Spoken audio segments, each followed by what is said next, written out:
everyone, today I'm here to film another mashup review. You guys seem to love mashup reviews and I love doing them. So I'm going to show you what 3 books that I'm reviewing. Again, there are going to be annotations down below if you want to hear one book in particular, or we'll skip over to that book if you want to watch all 3 reviews.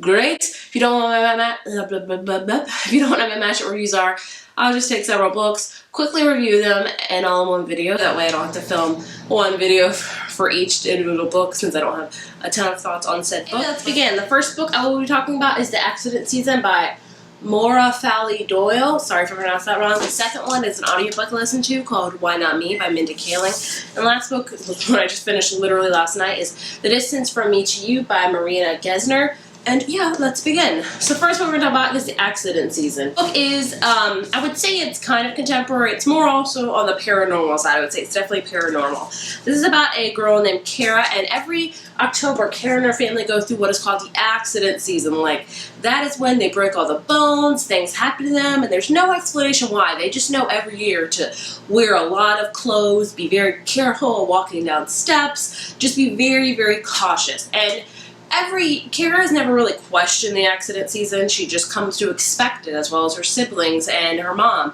But this year is quite different. Kara's starting to think, why are these accidents happening? So I read this because I was very intrigued that the whole fact of this 1 month every year, this family just has these awful accidents. It's even led to deaths in the family. So yeah. I liked this book. I didn't love it. I think I didn't like it because, one, it was super creepy.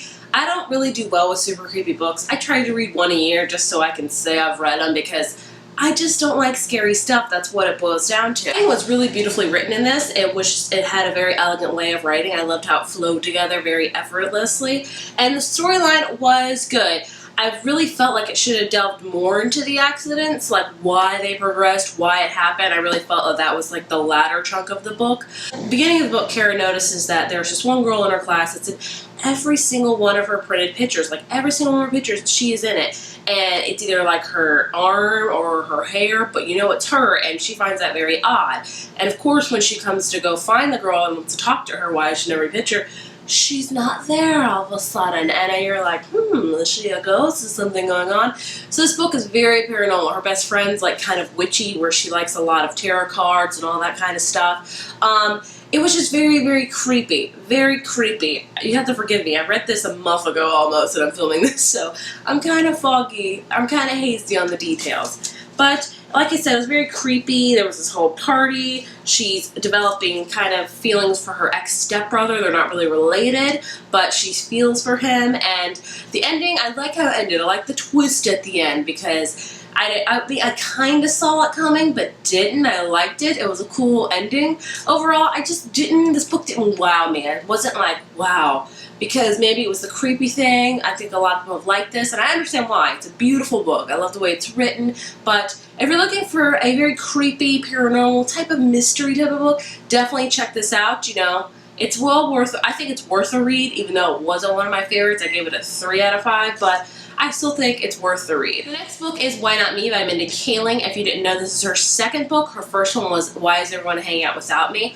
I'm a huge Mindy Kaling fan. I always have been ever since The Office because I just love her, and I even love her more now because of the Mindy Project. And I like to listen to audio books for, like, especially memoirs and stuff like that, because usually the authors read them, like Tina Fey and Amy Poehler. It makes it more, I don't know, it makes it amazing, you know, to hear their voice.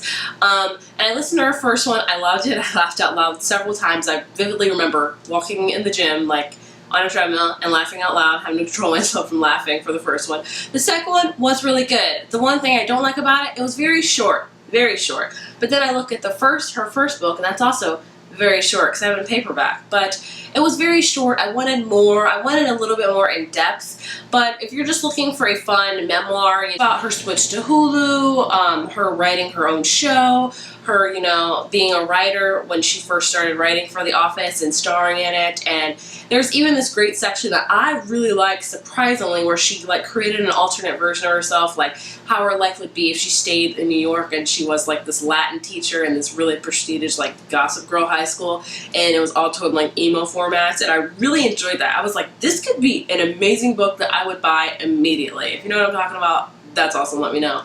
But I really like Mindy Kaling. She's just the way she talks, the way she has such confidence, I really admire that, because it's hard being, you know, a different female, especially in the media, because everyone always expects these stick girls with this beautiful hair and beautiful skin, and, you know, it's hard to break through that in the media, to be different, especially to be an Indian woman that is not stick, that's just a regular looking female. That's awesome. So I really admire her for all that. I really admire that. I think she's a great role model. And she talks about in this book that, you know, she knows that she's a role model, so her actions have changed now, because she's like, I could say this, I could do this, but she knows that she has several young females watching her, and she wants to live up to that, and she wants to have them, you know, be the role model she wants to be. So I really enjoy that. So I give this book a 4 out of 5.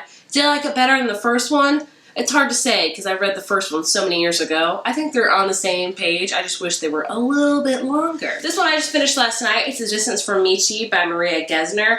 And this is a book that Penguin sent me, so thank you, Penguin. As well as an accident scene, but thank you both, Penguin. This is about a girl named McKenna, who has lived her life, you know, following the rules, all that kind of stuff. And she has heard about her dad's hiking trip after he went out of high school with his friend, and she decides to follow along that. And she defers her college acceptance and decides to take the, like, half of the year to hike the Appalachian Trail. If I said that wrong, I apologize, because I have a horrible pronunciation. But yeah, it's about that, and she meets this guy, and things happen, and I really love the premise of this book, because it reminded me so much of Wild. I have not read Wild, but I have watched the movie with Reese Witherspoon, because I'm a huge Reese Witherspoon fan, and I really liked it. I liked the whole filming of how it was shot, how it was alone, and how she just, you know, hiking is such a amazing thing to be a part of nature. I would love to do that. Could I do it? No. There's no way I could do that. I already know myself that couldn't happen. I really admired McKenna's determination to do this. She had saved up all her money to do this. She had packed all the right things. She had got the guidebook. She was just very determined to cut herself off from the world and to just be immersed in nature, to get a breath of fresh air. I like that she followed her dad's footsteps. I thought that was awesome. And what happens the last minute, her friend that was supposed to go on the trip with her, Courtney, backs out. So she lies to her parents, and she ends up going alone, which is even more scary. I don't know if I could definitely not do it. If I had some people go with me to be a support system, I could maybe do it. Alone, no freaking way. But I really wanted to like this book a lot more. I thought a lot of it, she would be alone, and it would just be the whole, you know, Wild-esque, where she's with herself in nature and her thoughts. And yes, she meets random travelers and has conversations with them and then have a lifelong connection. I really wanted that through this book. So it's a YA book, so I was trying not to, you know, get like too not disappointed. I don't know what the word is, but I really felt like the romance could have not happened at all. I didn't think it was needed with Sam. I like Sam as a character. I don't think it was really needed in this book, if I'm honest. I really felt like it just should have been just McKenna. I think she could have, yes, she did grow. Her relationship with Sam did grow, and, you know, made her grow as a person, but I think she could have done that by herself. And I think the reason why the author put Sam in is because McKenna's always followed the rules, even while hiking the trail, you know. She's always followed the path, she always does all that stuff right, and I'm like, yeah, I can agree with that, because you're hiking, like, through several states. You should follow the rules. Be safe, okay? Because there are bears out there. You can get lost, which happens in this book. I hope that's not spoiling, but, you know, things can happen, so I think it's safe to follow the rules. It's the right thing to do. And Sam, you know, kind of breaks that out of her, you know. No, don't follow the rules, just live life as it is. Go off the trail, la-da-da-da. And the romance felt weird, especially there was this one scene. I was like, this is weird. I didn't feel like the romance should have been there. I didn't feel a connection, didn't feel anything really with the romance. I just wish it would have been McKenna and herself and her thoughts and having random meetings with travelers. I just really wanted just McKenna. And yeah, so overall I gave this book a 3 out of 5. It was good. I just wanted more. I wanted a little bit more of the wilderness, more of the hiking. And I get that she discovered herself and all that stuff, but I really felt like the romance didn't have to be in it. I really felt that it just could have been just her with nature and her thoughts and people, random people, and yeah. But I did like the premise of it. If you're looking for a good, like, hiking type of book that will get you in the mood to hike, even if you can't me. Definitely check this one out. That was my mashup review. I hope you guys enjoyed, and as always, if you've read any of these books, please leave me a comment. I would love to know what you have thought of them, and if you have the same thoughts as me. And if you like this mashup review, go ahead and click that thumbs up button, because that would let me know that you want more of this, or comment, whatever you fancy. Anyway, be sure to subscribe and follow me on Instagram. I'm really trying to boost on my Instagram. I don't know why. I just freaking love Instagram. It's Bookables. Follow away. Thank you guys so much for watching. Have a great rest of your day.